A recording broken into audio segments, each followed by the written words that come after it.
Shalom Bapak Ibu Saudara yang dikasihi Tuhan.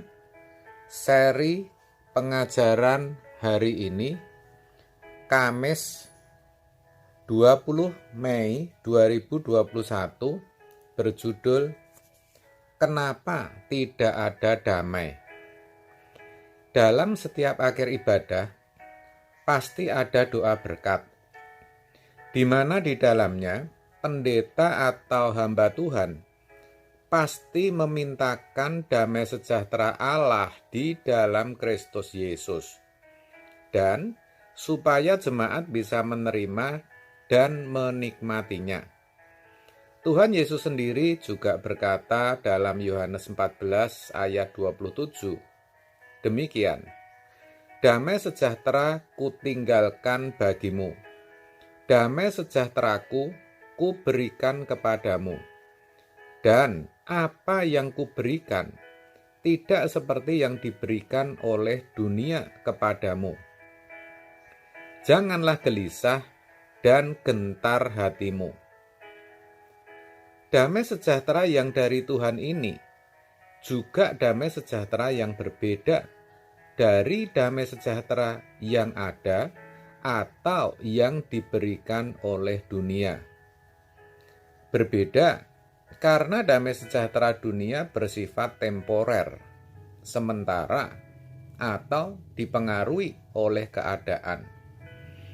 Sedangkan damai sejahtera Allah itu melampaui segala akal.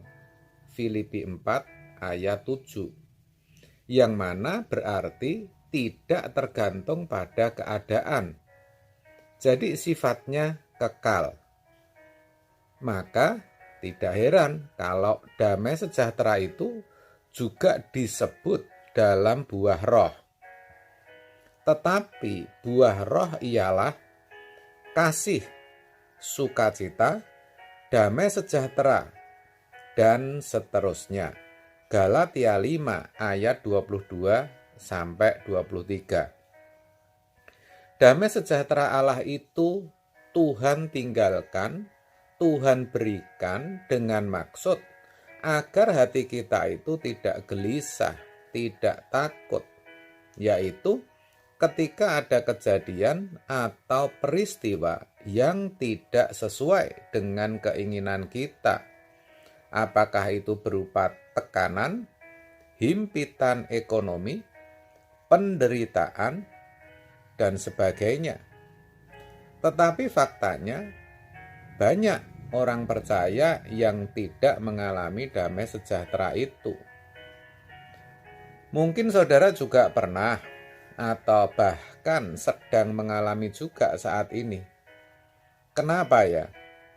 Nah, saya akan beritahu saudara satu hal yang sangat prinsip dalam kekristenan, yaitu bahwa apa yang dikehendaki Allah atau yang difirmankannya itu tidak akan serta-merta terjadi begitu saja atau otomatis terjadi dalam hidup kita.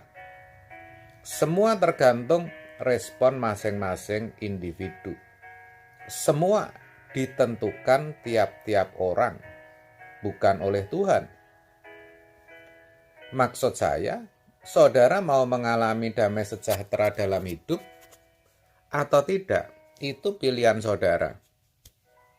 Dengan kata lain, kalau kita menginginkannya, kita harus mengupayakannya. Tidak bisa tidak, saudara. Jadi, kalau saudara ingin memiliki hati yang tentram dan damai, ya saudara harus berjuang untuk itu. Mungkin saudara bertanya, caranya gimana, Pak? Oke, kalau saudara bertanya, saya kasih tahu.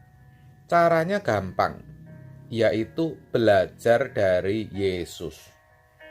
Karena itu yang Yesus katakan dalam Matius 11 ayat 29. Pikulah kuk yang kupasang, dan perhatikan, belajarlah padaku, karena aku lemah lembut dan rendah hati, dan jiwamu akan mendapat ketenangan. Belajar dari Yesus itu ibarat pikul kuk. Kuk adalah palang kayu dengan jepitan vertikal yang memisahkan kedua binatang penarik, sehingga bersama-sama dapat menarik beban berat. Jadi pikul kuk itu berat,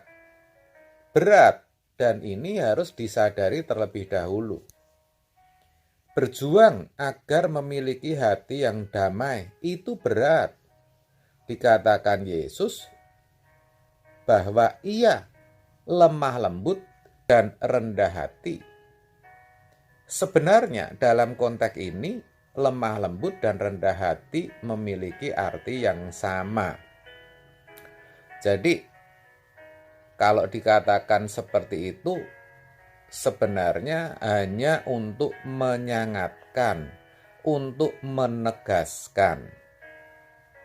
Yesus rendah hati, maksudnya di sini Yesus itu pribadi yang tidak punya keinginan apapun juga kecuali melakukan kehendak Bapa. Nah, kita pun harus belajar begitu, saudara. Apapun dalam hidup kita tidak boleh ada kepentingan kita. Semua harus kepentingan Tuhan dan untuk Tuhan. Ini yang saya katakan tadi berat, bahkan susah. Karena segala sesuatu harus dikonsultasikan, dibicarakan dengan Tuhan. Dan untuk itu kita harus memiliki kepekaan akan suaranya. Tetapi kalau kita mau, Roh Kudus akan menolong. Dan kalau itu kita lakukan, kita akan mendapat ketenangan karena kita bisa bebas dari segala keinginan yang mengikat kita. Kita tidak terikat lagi dengan apapun dan siapapun juga. Disitulah damai sejahtera Allah yang melampaui akal tadi bisa kita rasakan dan kita nikmati, dan itu lebih dari apapun juga. Saudara mau? Kalau mau, cobalah. Ayo kita berjuang bersama-sama. Roh Kudus pasti menolong kita. Amin. Tuhan Yesus memberkati.